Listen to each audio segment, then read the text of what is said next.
tolerated this, and this nonsense for so long. Over the years, when these traders come onto our street that is meant for vehicles to move, and they're selling in the middle of our street. Listen, they're selling all manner of items. They're selling clothing. They are selling food. They are selling all manner of things on our streets. We have done politics with it. Why? Because when they say that, there are people who compromise or allow them to continue. They've done this for a very long time. So now they're very comfortable. They're very reluctant to move. For the right things to be done, they're very reluctant against the right things to be done. So for me, we have compromised. We've allowed them to do this for so long, and that's why they are doing what they are doing. I have seen Zuba sweep, and I said it a while ago, that once you're traded in town, your immediate surroundings, per the bylaws, is your responsibility. Leo. So Zuba comes, and I remember 2 weeks ago, you and I had this conversation where we had a different stand, that Zuba was sweeping and he was not allowing them to sweep when they wanted to take the broom from him. And the bottom line is, I was like, listen, if Zuba sweeps, once you have seen him sweep and you're not comfortable for him sweeping, you will not allow that filth to be there the next time for him to come and meet it. And the point is Leo and Eugene, if you clean your very environs, your surroundings, and I am passing by and I drop a letter, will you allow me to walk free? You would ask that I pick it up because you know Zuba will not tolerate it. And you don't want to see the filth there yourself for you to be, criticized. So you would ask me to pick it up. So for me, it is a good thing Zuba is doing. I said a while ago that even on our pavements, the pavements are meant for the pedestrians. But because the Crawford market is not ready, because KGT phase 2 is not ready, he's allowing them to be on the pavements. But what he's saying is, don't sell in the street. Has he done any wrong? No. So for people who are saying that he didn't inform them, we've showed or played for you sounds here where he's informed them and told them not to come back and sell on the street. He just goes onto the pavement. So what wrong has Zuba done? This KGT thing where we play the sound again where he says, Leo, imagine that something happens. Maybe there's a fire and fire service has to drive to the market. And these big sacks, if you join us on Facebook, it is there. These big sacks are at the frontage of the market. How will the fire service be able to drive it? Blue light got burnt. I witnessed the same thing over there. I think I spoke to you about it when we were on the phone. As the fire was raging and fire service was trying to, come in and do their thing, people were packing stuff, Pabwa bottle and Tadia bottle, just for them to clear the way for the fire service to come. Exactly. Exactly what I'm saying. They were hindering their work and the shops were burning. Exactly what I'm saying. So why would you want to occupy the frontage of the KGT market? And then they have these large sacks of Ntuma and Intadie and like I said in Pabwa at the frontage of the market. Why are you doing this? And then when you're asked to move, the person cautioned you the day before that don't sell at the frontage of the market. Why would you still want to defy that order, defy that instruction, and say that he's not treating you well? What they're trying to do, one day, nobody will listen to those things again because the blackmail, this emotional blackmail, we have seen it so many times. Before Zuba started this thing, we all heard him. Even with the Bantama one, for instance, he went there and told them, if you are selling on the pavement and on the streets, and you don't have a place, I have provided a place for you. At the race course. Come there. Or say they be cratch for no race course. Sister umbrella no bibia na wo ton ade wa ha no. Remember baby mo waton ade. Almost that yenko. He comes to move it and say any to about the to about on to about the my jai. The youth of this country are seeing what they are doing and we like it and we are going to support it. The most important thing is what he's doing is legal.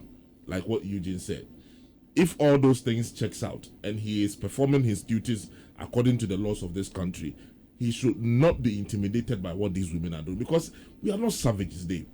We live in a modern world where we need to see the ramifications of people who have good intellect or good conscience. We say Kumasi bon the Central Business District. We should see some decorum, some sort of decorum. How comes we have road systems and everything, but it's not working, and we are just sitting there and watching? Obi Baba in years so na obe blackmailing and I public sympathy. Public sympathy. They're looking for public sympathy. We will not listen this because time. When they come out and say that me hear my school and I'm me kunu jam me kunu me my bear 7 me my then public sympathy comes in. We should not tolerate No. do you know that this year, although we've had some heavy rains, Kumasi has not flooded? Yeah. Do you know why? Because the right things have been done by NADMO and Co. Look at how they distilled, the drains. These same women would throw refuse into our gutters. They would weary in containers and pour the urine into the gutters. Dave, even how they were able to gather resources to go and distill these drains. We all here when they came and told us, soliciting for support from companies and other people, sikakra de be cry biniho. Sikakra machines and stuff to go and distill but at the end of the day, the benefit comes to all of us. Wow, look at these videos, the things that are on the floor. How can you be a human being and sit in such filth and feel that it's okay? And when it's being cleaned up to you are complaining. And it's not like they are not even providing places. There is a place. They said, if we are not going to allow you to sell here, come to this place and do your business. Me, if I go to town and then I'm looking for an orange to buy, a belt or a phone cover or whatever, and they are not on the streets, I'll go to where that product is and I'll go and buy there. People only come there to buy because of you displaying the things there. Or the excuses, if you go to places like we don't listen, for most of these traders who are on our streets and on our pavement selling, Leo, it's not like they don't have shops or stores, so they do. Yeah, some of them do, a lot of them do. But they will tell you that where they are situated, where their stores or their shops are, people don't come there to buy.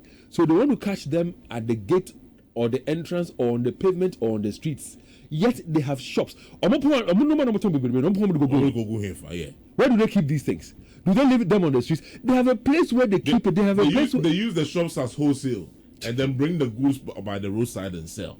This cheating mentality, this nyansanodro mentality that they have been using in the market, it will not be tolerated again. I think one thing that Zuba needs or the KMA needs is for us to give them our support. Listen. Say a person Kumasi find into my pefra. We ought to give the assembly that the KMA our support.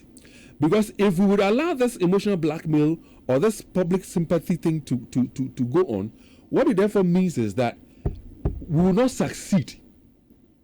So for me, in as much as these women will be crying and be calling on us and be saying that their livelihood is being taken away from them, point is, nobody said don't trade. Nobody say don't do your business. What we are saying, or what Zuba is saying, is that go to the right designated place and do your business. Even in a doom, you go to a doom and there are people who have their shops in there in a doom, and the items or products are in the shop, but still no display be on the pavement. So you are running into people. People are robbing people. Listen, somebody has a backpack. They didn't wear the phone because the place is so choked. Obi to me who.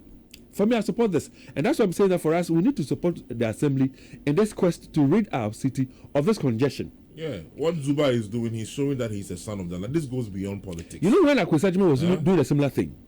Akuetteh, like Zuba, was not sitting in his office to enjoy the air conditioner in the office. He was in the sun, working. When people were condemning him, when he passed, what did people say about Akuetteh? On the panel, he did good. Posterity was judging. And then gave him the good verdict. Interestingly, Akuetteh, what's his name?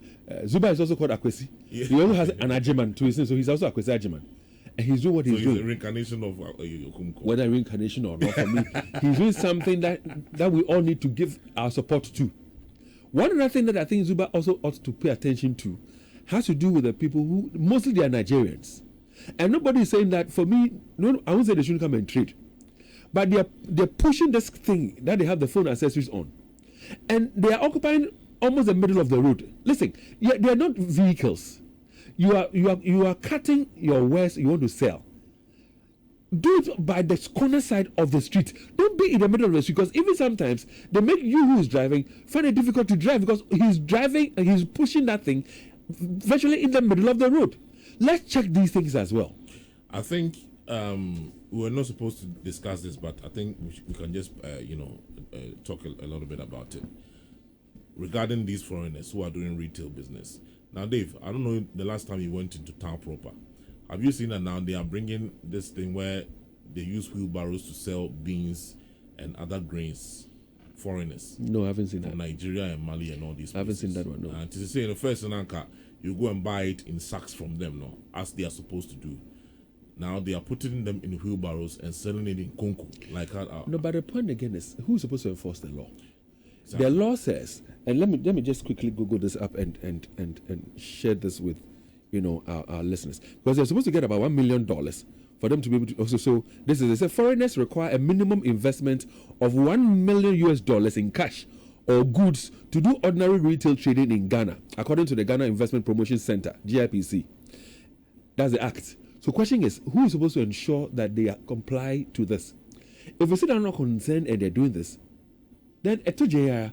But even the Ghanaian retail traders themselves, you are sitting in your shop, maybe Aswame. Somebody comes to your shop and says, I want a shock absorber. You don't make any extra effort to get the thing for the person. This Nigerian people you're talking about, although what they're doing is illegal, they'll move from the comfort of their chairs, go to other shops and try and get the item for you. I'm not saying what they're doing is right. All I'm saying is this: if the law says they should get $1 million either in cash or in goods, whose job is it to ensure that this is enforced? Let's do that. Now, we'll be opening the phone line shortly because we want to have a listener-driven conversation on what Zuba is doing, what the assembly is doing, what